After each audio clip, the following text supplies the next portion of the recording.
পৃথিৱীৰ কেটাষ্ট্ৰফিক যোনটো চেঞ্জ হৈছে সেইটো আমি ফ'ল' কৰি আমি কাম কৰিছোঁ। এজ এ টেকনিকেল হেড হিচাপে মই আপোনালোকক জনাব বিচাৰিছোঁ যে আপোনালোকে এখনো পাব আৰু আমাৰ ৱেবছাইটত আপুনি যাব যে লিডাৰশ্বিপ এণ্ড ফেকাল্টি, আমাৰ লিডাৰশ্বিপ ফেকাল্টি পেজত আপোনালোকে গৈ চাব পাৰিব যে কোনটো ফেকাল্টি কিমান অৰ্হতা আছে আৰু তেখেতসকলে এডুকেশ্যন দিব পাৰিবনে নাই। চ' আপুনি চাব এজ এ মই বি কেমিকেল ইঞ্জিনিয়াৰিং কৰিছোঁ, বেচেলাৰ ইঞ্জিনিয়াৰিং কেমিকেল ইঞ্জিনিয়াৰিং কৰিছোঁ বিনেশ্বৰম ইঞ্জিনিয়াৰিং কলেজৰ পৰা। ইণ্ডিয়ান অইলত মই গুৱাহাটী ৰিফাইনাৰীত 3 বছৰ কাম কৰিলোঁ। দেন মই এতিয়া L&T হাইড্ৰ কামৰ এজ এ ছিনিয়ৰ ইঞ্জিনিয়াৰ হিচাপে হেল্থ ছেফটি এনভাইৰনমেণ্টতে মই আছোঁ। চ' গোটেই প্ৰচেছখিনি আপোনালোকে আমাৰ ৱেবছাইটত গৈ চাব যে আমাৰ ষ্টুডেণ্ট বা আমাৰ টিচাৰকেইটা ফেকাল্টিকেইটা কিমান অৰ্হতা আছে আৰু কোনটো পঢ়াব পাৰি। আৰু আপোনালোকে যদি এডমিশ্যন কৰিব লয় তেনেহ'লে আমাৰ ফোন নম্বৰ তাতে দিয়া আছে, মই ইয়াতে ৰিড আউট কৰি দিছোঁ 7085322423। মই আকৌ এবাৰ ৰিপিট কৰিছোঁ 7085322423।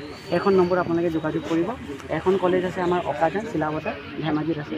চ' আপোনালোকে কাইণ্ডলি আহিব আৰু আপুনি কেম্পাছ ভিজিট কৰিব। টোটেলি আমাৰ ইয়াত কেম্পাছ থাকে ফ্ৰেণ্ডলি বিহেভিয়াৰ।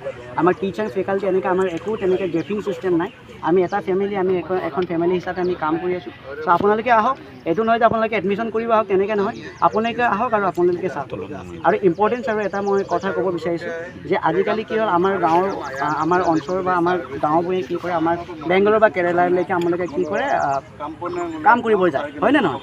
চ' কি কৰে যদি তাতে আমাৰ যদি 6 মান্থৰ যদি ডিপ্ল'মা কৰ্চো থাকে, ফায়াৰ ছেফটি 6 মান্থৰ ডিপ্ল'মা কৰ্চো থাকে, তেখেতে তাত ধুনীয়াকৈ ছুপাৰভাইজাৰৰো কি হয় এটা পজিশ্যন এটা পায়।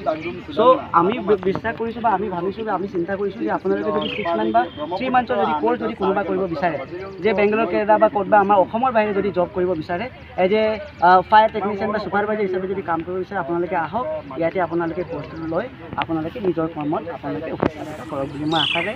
এয়া মই চমুকৈ কৈছোঁ। ধন্যবাদ।